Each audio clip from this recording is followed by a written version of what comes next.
حال میں معاملہ پیش آیا. مفتی سلمان اظہری صاحب جو ہے ممبئی کے بریلوی مسلک کے عالم ہیں, ہمارا ان سے عقیدے کا اختلاف ہے, مسلک کا اختلاف ہے, لیکن وہ اپنی جگہ ہے. لیکن بہرحال وہ مسلمانوں کے ایک جماعت کے عالم ہیں.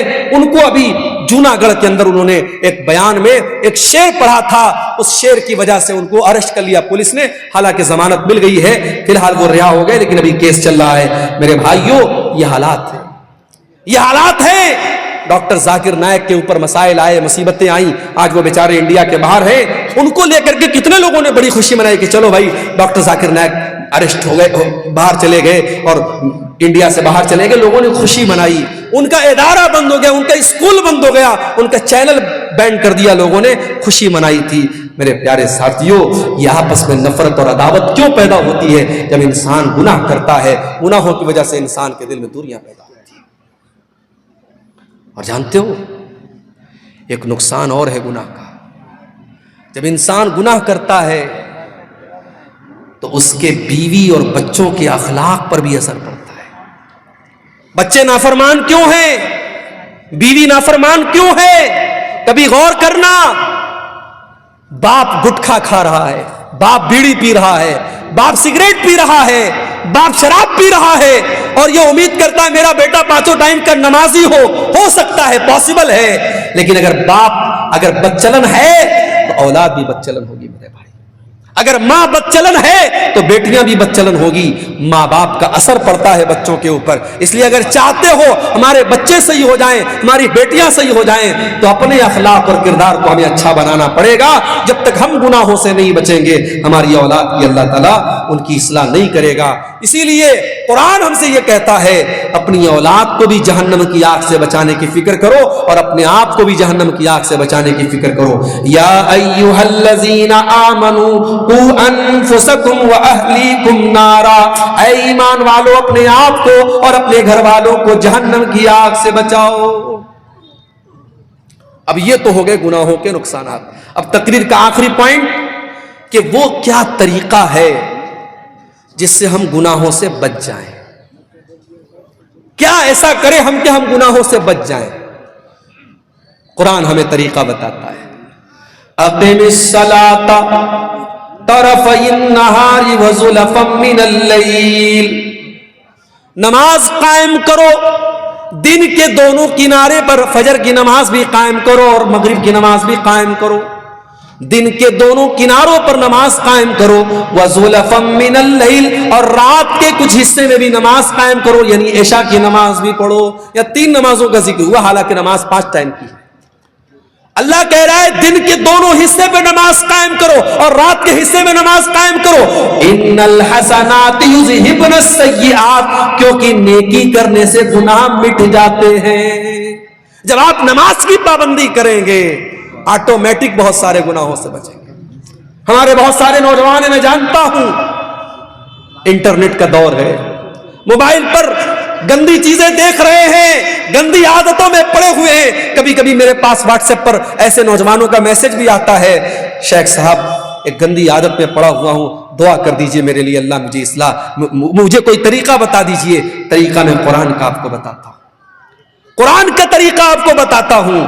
اقم الصلاۃ ان الصلاۃ تنہی عن الفحشاء والمنکر, نماز قائم کرو, بے شک نماز آپ کو بے حیائی سے اور برائی سے روکے گی. بے حیائی اور برائی سے نماز روکے گی میرے بھائی. جب آپ نماز کی پابندی کریں گے آٹومیٹک بہت ساری گندگی سے, آپ شراب پینے والا اگر شراب بھی پی رہا اور نماز بھی پڑھ رہا ہے, دونوں ایک ساتھ نہیں چل سکتے. جب نماز کی پابندی کرے گا تو شراب کے اڈے پر نہیں جائے گا. جب وہ اپنے دل میں یہ طے کر لے گا مجھے 5 ٹائم نماز پڑھنا ہے, جب دوست لوگ کہیں گے چلو شراب کے اڈے پہ چلو, کہے گا نہیں یار شراب پی لوں گا تو عشاء کیسے پڑھوں گا, فجر کیسے پڑھوں گا, شراب کی عادت چھوٹ جائے گی. موبائل پر گندی چیزیں دیکھ کر کے اپنے آپ کو جو انسان ناپاک کر لیتا تھا, جب اسے اس بات کی چنتا ہوگی مجھے صبح فجر کی نماز پڑھنی ہے, وہ موبائل کو بند کر دے گا, اپنے آپ کو دور کرے گا, نہیں مجھے فجر کی نماز پڑھنی ہے. اپنے دل میں یہ عہد کر لو میرے نوجوان ساتھیوں, اگر اس گندگی سے اپنے آپ کو بچانا چاہتے ہو, اپنے دل میں یہ عہد کر لو مجھے نماز کی پابندی کرنا ہے. اور ایک چیز اور بتا دیتا ہوں آپ کو, کبھی آپ نے دیکھا ہوگا کیمرہ لگا ہوتا ہے ایئرپورٹ پر, کٹیہار اسٹیشن پہ بھی لگا ہوا ہے, پٹنہ اسٹیشن پر بھی لگا ہوا ہے، بڑے بڑے مال میں لگا ہوتا ہے. کیمرہ کیوں لگا رہتا ہے؟ اس کیمرے کا نام کیا ہوتا ہے؟ C C T V camera, security camera. اس کیمرے کا مقصد کیا ہوتا ہے؟ چور چوری کرنے کے پہلے سوچ لے تیری ریکارڈنگ ہو رہی ہے. کسی لڑکی کو چھیڑنے والا سوچ لے تیری تصویر آ رہی ہے کیمرے کے اندر. کیمرہ کا ڈر چور کو خبردار کر دیتا ہے، چھیڑنے والے کو خبردار کر دیتا ہے، نہیں غلط کام مت کرنا، کیمرہ ریکارڈ کر رہا ہے. دنیا کے کیمرے سے ڈرنے والوں، اللہ کا کیمرہ بھی آن ہے 24 گھنٹے. اللہ کی نظر تمہارے اوپر 24 گھنٹے ہے. اللہ کے فرشتے اپنے کیمرے میں سب ریکارڈ کر رہے ہیں اور اللہ کا کیمرہ کبھی آف ہونے والا نہیں ہے. وَإِنَّ عَلَيْكُمْ لَحَافِظِينَ كِرَامًا كَاتِبِينَ يَعْلَمُونَ مَا تَفْعَلُونَ. میرے کرامن کاتبین تمہاری ایک ایک ایکٹیویٹی کو ریکارڈ کر رہے ہیں، ایک ایک عمل کو لکھ رہے ہیں. ما يلفظ من قول الا لديه رقیب عتید. بندہ جب اپنے منہ سے کوئی لفظ بھی نکالتا ہے فرشتے اس کو بھی ریکارڈ کرتے ہیں. میرے پیارے ساتھیوں، جب یہ دل میں ڈر پیدا ہوگا، اللہ کا کیمرہ سب ریکارڈ کر رہا ہے، انسان گناہوں سے بچے گا.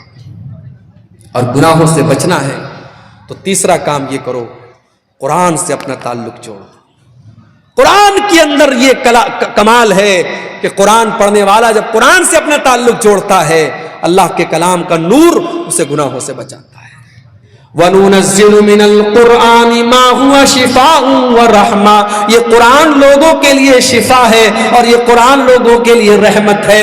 قرآن میں بخار کا علاج نہیں ہے، قرآن میں زکام کا علاج نہیں ہے، قرآن میں ہماری روح کی بیماریوں کا علاج ہے.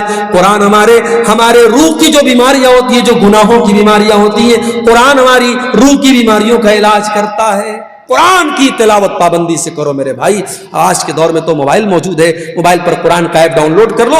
ڈیلی کوشش کرو آدھا پارہ، 1 پارہ، 1.5 پارہ، 2 پارہ، جتنی اللہ آپ کو توفیق دیتا ہے ڈیلی قرآن کی تلاوت کرو. بہت سارے گناہوں سے آپ بچو گے. اور تیسرا کام بتا رہا ہوں، نوٹ کر لو. الصدقۃ تطفئ غضب الرب. صدقہ خیرات کرنے سے اللہ تعالیٰ کی ناراضگی دور ہوتی ہے. اپنی عادت بنا لو. زکات تو جو دینا ہے دینا ہے. 1 لاکھ روپیہ اللہ نے مجھے دیا، مجھے 2,500 زکات دینا ہے. 1 کروڑ دیا ہے، 2.5 لاکھ دینا ہے، وہ تو زکات ہے. صدقہ خیرات. نوکری کرنے والا ایک اپنے اوپر پابندی کر لے. 50,000 روپیہ نوکری میں تنخواہ مل رہی ہے، 50,000 بہت ہوتا ہے، ہر مہینے 500 روپیہ میں صدقہ کروں گا. زکات جو سال میں دیتا ہوں وہ الگ ہے، صدقہ کروں گا. دکاندار ہے، دکان پر ڈیلی 1000 کی بکری کرتا ہے، طے کر لے 1000 کی بکری ہو رہی ہے، 50 روپیہ روز صدقہ کروں گا. صدقہ کرنے کو اپنی زندگی کی عادت بنا لو. اور میں اپنا پرسنل ایکسپیرینس آپ کو بتا رہا ہوں، بہت ساری مصیبتوں کو اللہ ٹال دے گا، بہت سارے گناہوں سے بچائے گا، بہت سارے ایکسیڈنٹ سے اللہ تعالیٰ آپ کو بچائے گا. میں نے زندگی میں تجربہ کیا ہے، صدقہ خیرات کرنے سے اللہ تعالیٰ بہت سارے مصیبتوں سے اور گناہوں سے ہمیں بچاتا ہے میرے بھائی. اور پھر بھی اگر گناہ ہو جائے توبہ کر لو میرے بھائی. وَمَن لَّمْ يَتُبْ فَأُولَٰئِكَ هُمُ الظَّالِمُونَ. جو توبہ نہیں کرے گا وہ بہت بڑا ظالم ہے. توبہ کرنے والا ظالم نہیں ہے. تو لوگ ایک کہاوت ہے کہ صبح کا بھولا شام کو لوٹ آئے تو اسے بھولا نہیں کہتے. اگر کوئی سدھر جائے تو لوگ کہتے ہیں یار سدھر گیا، مگر جو سدھر جائے، جو سچی توبہ کر لے، اللہ کا قانون نرالا ہے، اللہ کی رحمت نرالی ہے. جو سچے دل سے توبہ کر لے اس کا انجام کیا ہوگا؟ فَأُولَٰئِكَ يُبَدِّلُ اللَّهُ سَيِّئَاتِهِمْ حَسَنَاتٍ. جو سچے دل سے توبہ کرے گا اللہ تعالیٰ اس کے گناہوں کو نیکیوں میں بدل دے گا. کل تک اس نے جتنے گناہ کیے ہیں اللہ اس کے گناہوں کو کنورٹ کر دے گا نیکیوں میں. اس کے نام اعمال میں نیکیاں لکھ دی جائیں گی اگر سچی توبہ کرے گا. اور سچی توبہ کس کو کہتے ہیں؟ یہ آخری بات بتا رہا ہوں، اس کو نوٹ کر لو اور بات ختم کرتے ہیں. میں بھی بیمار ہو گیا. آج اتفاق سے منیہاری گھاٹ سے کٹیہار تک بائک پر بیٹھ کے آیا. ٹھنڈی ٹھنڈی ہوائیں چل رہی تھی، سردی کا کافی اثر ہو گیا. مجھے تو لگا کہ تقریر بھی ہو پائے گی کہ نہیں ہو پائے گی، لیکن اللہ جزائے خیر دے، یہاں کے لوگوں نے دوا وغیرہ کھلائی اور وکس وغیرہ کی بھاپ لے کے میں آیا تو آپ کے سامنے میں تقریر کر پایا ہوں. یہ اللہ کی توفیق ہے میرے بھائی اور آپ لوگوں کی محبت ہے کہ میں نے آپ کے سامنے اتنی باتیں رکھ دی. یہ آخری بات بیان کر کے بات ختم کر رہا ہوں کہ جب ہم توبہ کریں تو قرآن کہتا ہے صرف توبہ نہیں کرنا ہے، توبوا الی اللہ توبۃ نصوحا، سچی توبہ کرنا ہے.